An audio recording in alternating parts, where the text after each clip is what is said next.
Every empire that stepped onto the stage of history at the peak of its power believed that the economic order would never be shaken and set out with an unshakable faith in the security of its currency.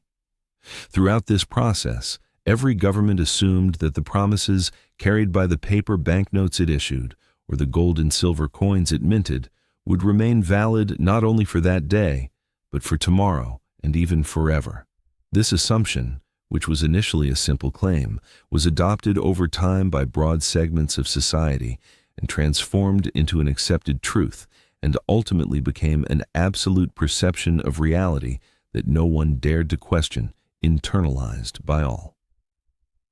The human mind, as it sees the existing system running smoothly, tends to believe that this order will never break down and will always continue to function in the same way. Because the sense of continuity is one of the most fundamental sources from which the human brain constructs our sense of security. However, when we delve deep into the dusty and often merciless pages of history, we clearly see that this belief in eternity has been shattered almost every time in an extremely dramatic, suddenly developing, and socially devastating manner. These collapses have occurred across a wide spectrum, stretching from the glorious and seemingly invincible days of the Roman Empire to the chaotic, bloody, and hunger-ridden streets of revolutionary France. From the atmosphere of fear and uncertainty of the American Civil War to the desperate bank queues reflecting a silent yet equally deep economic collapse in modern-day Lebanon. Many different societies have learned, by living through it and paying very heavy prices, just how fragile and hanging by a thread the financial systems they thought were safe truly were.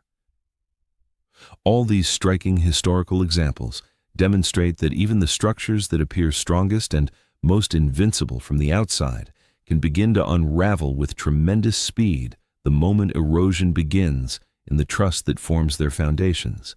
They clearly show that those magnificent structures that appear perfectly sound on the surface may in fact carry invisible cracks deep within that no one has noticed, and that these small cracks can accumulate over time and transform into massive fault lines that bring down the entire system. This sequence of events is certainly not a conspiracy theory or an unnecessary pessimism of a doomsayer. On the contrary, these collapses are a concrete pattern in economic history that constantly repeats itself, can be observed upon careful examination, and moves within certain mathematical and psychological patterns each time. This is why the question we must focus on and truly ask is not whether systems will one day collapse.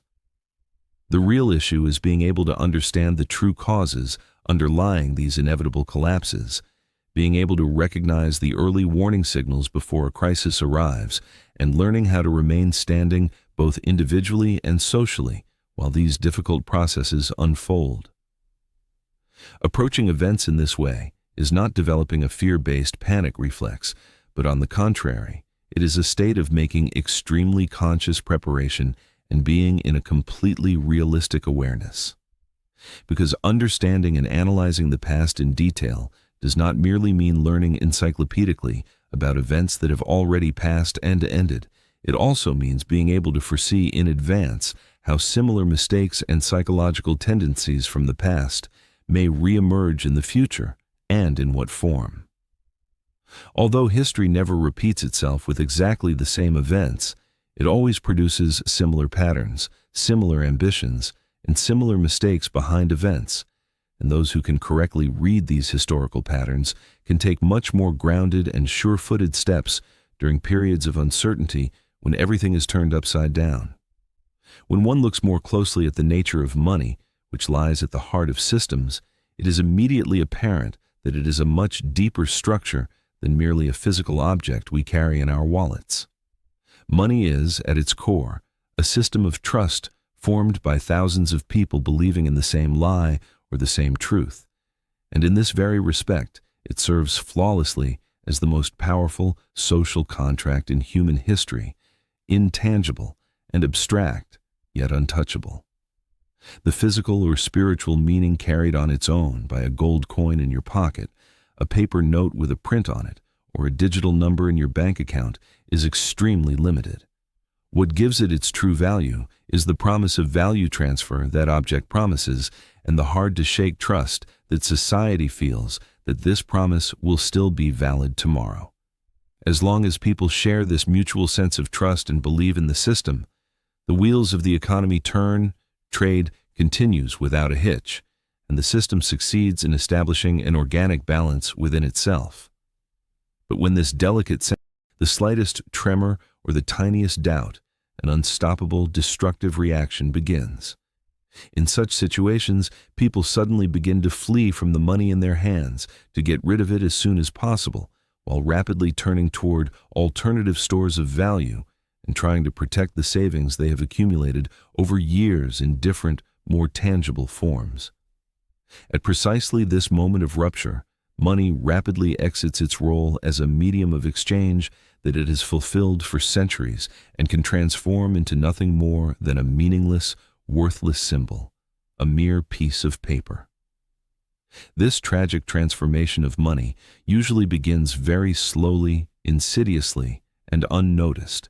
But once society psychologically crosses that critical threshold, it can turn into an extremely rapid, unstoppable collapse. The denarius, the economic heart of ancient Rome, was initially a silver coin of extremely high purity, and this tangible value gave it a very powerful trust that extended beyond borders.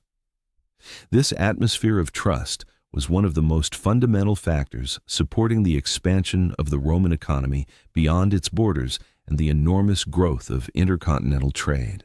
But as the empire grew ever larger, increasing military and material expenditures, especially the heavy financial burden that endless continuous wars placed on the treasury, began to deeply strain the existing economic order. Since multiplying direct taxes could provoke great social unrest and rebellion among the people, the rulers of the era preferred a far more insidious method, slowly and imperceptibly reducing the silver content in the coin. This process, known as currency debasement, was initially not noticed at all by the public or was seen as too small to matter, but as time passed, this fraudulent change became permanent and turned into a state policy. At the end of this process, the physical content and therefore the real value of the coin diminished and lost its worth greatly, even though the state kept claiming at every opportunity that the same currency was still in use and its value was preserved. The merchant on the street and the market had long since realized and understood this bitter situation. As a result, people began rapidly getting rid of this money that was losing value every day, starting to barter with goods. With this state of panic, prices soared, inflation rose uncontrollably, and the economic trust of the vast empire was seriously damaged. The process Rome experienced did not merely create a problem in the narrow economic sense. It also multiplied social unrest among the impoverished populace to an unprecedented degree, weakened and severed centuries-old commercial relationships, and most importantly, irreparably severed that sacred trust in the authority of the state. On another page of history, similarly, the Solidus of the Byzantine Empire was accepted for centuries as the immutable symbol of economic stability and was used with complete confidence across an extremely wide geographic area from Asia to Europe for very long periods. This continuity and trust provided by the Solidus contributed enormously to the development of global trade and the growth of economic relations between different cultures. However, within the merciless gears of time, Byzantium too came face to face with ever-increasing financial pressures and the costs of war, and the purity of that famous coin, just as in Rome, began to be gradually reduced and debased. These insidious changes, initially overlooked and seen as minor by merchants, accumulated over the long term and led to the gradual internal erosion of that seemingly unshakable trust. When the trust of society and the market weakened, the currency of the thousand-year empire rapidly lost value, and that vast economic system began to unravel in an irreparable way. This situation experienced by Byzantium clearly shows us that financial stability is not actually a static, permanent state that can be established once and then left alone, but rather an extremely delicate and fragile balance that must be carefully maintained every single day. Once this delicate balance is broken, even the most deep-rooted and seemingly invincible systems, with roots stretching back centuries, can begin to dissolve and be erased from the stage of history in an instant. The great crises and collapses throughout history have generally, contrary to what is believed, not completely destroyed existing wealth, but rather redistributed it among many different hands. And although this redistribution process is often not immediately noticed on the surface of the crisis, it has left extremely deep and lasting marks on the fabric of societies. Who will be the winning side and who will be impoverished by losing in this merciless process is determined decisively to a large extent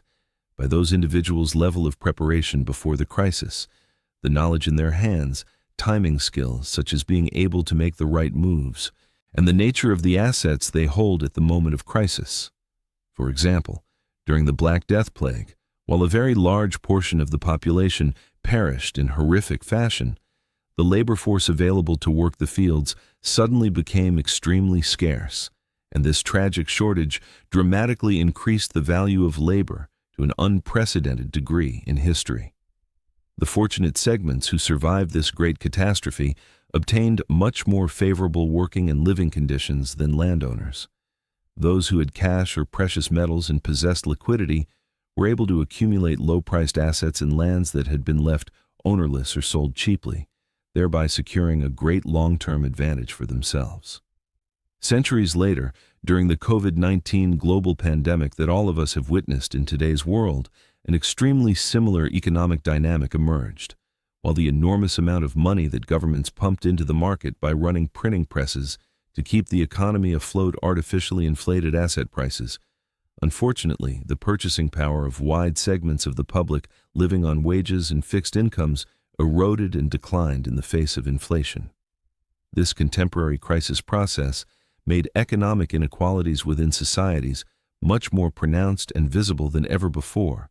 and caused the wealth of the entire world to accumulate in the hands of only certain small segments who were prepared for crises.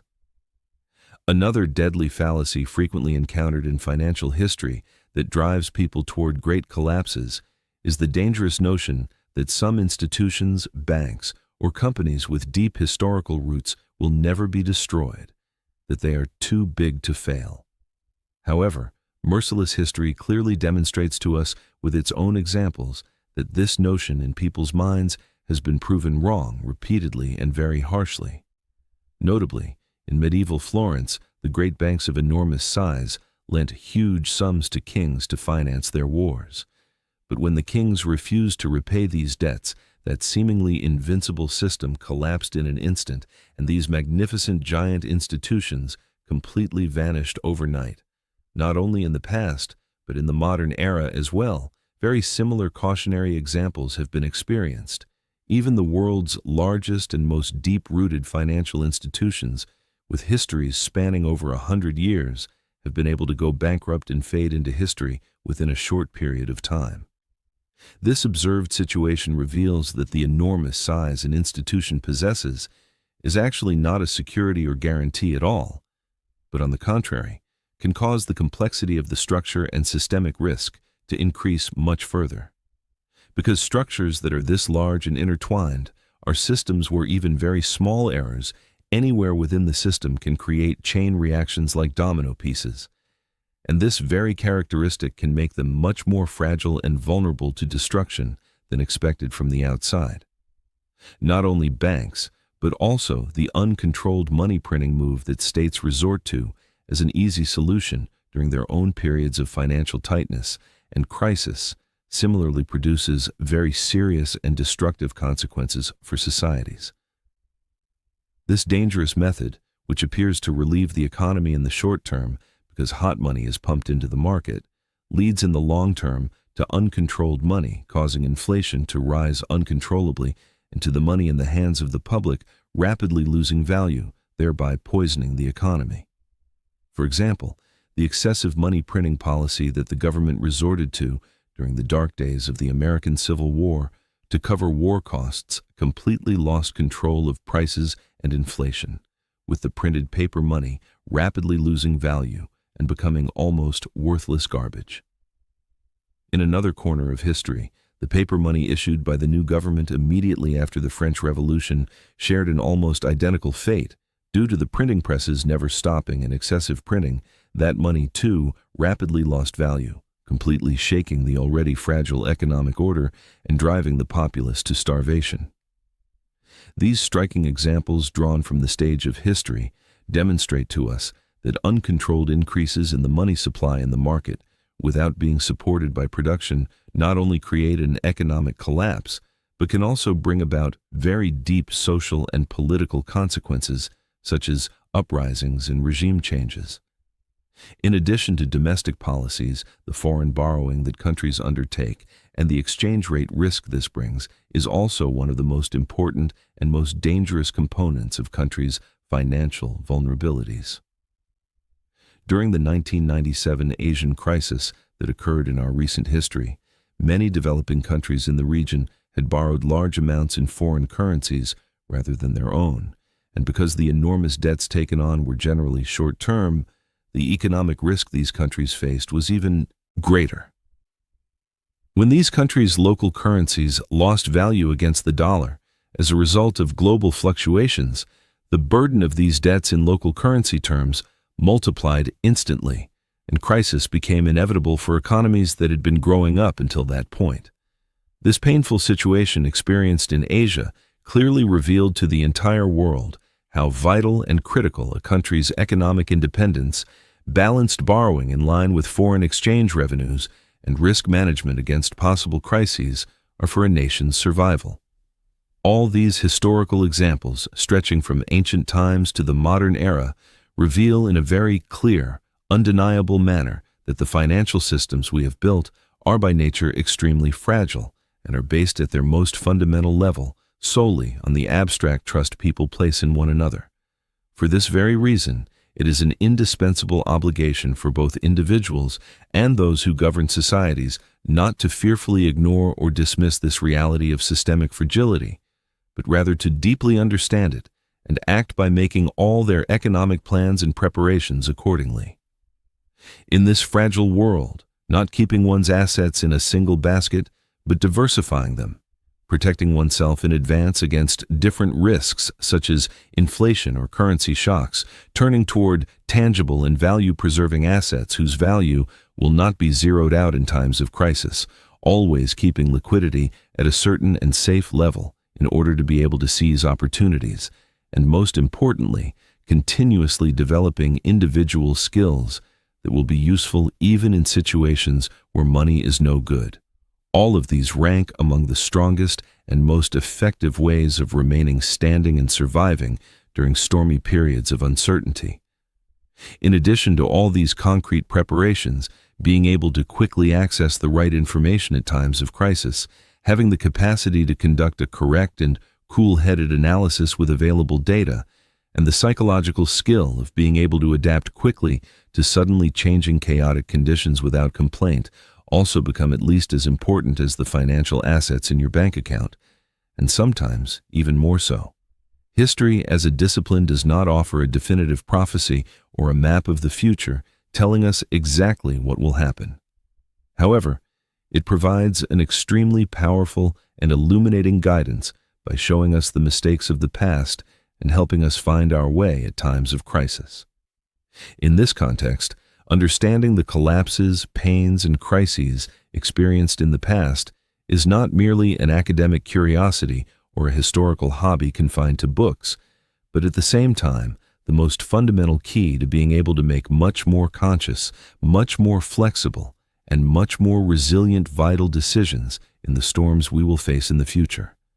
Because as we have seen throughout history, the systems that are established constantly change. The giant empires considered invincible are toppled one by one, and all economic orders that are built evolve according to the spirit of the times. Yet humanity, after every great collapse, each time finds new paths and new solutions to tenaciously carry on its existence, draws valuable lessons from the painful crises it has lived through, and after every collapse, each time builds new systems that are more complex, more flexible in the face of shocks, and often far more resilient than before, thus resolutely continuing its never-ending historical journey. This tragic yet equally hopeful cycle of humanity that never ends shows us in all its magnificence that the fragile vulnerability possessed by systems is, at the same time,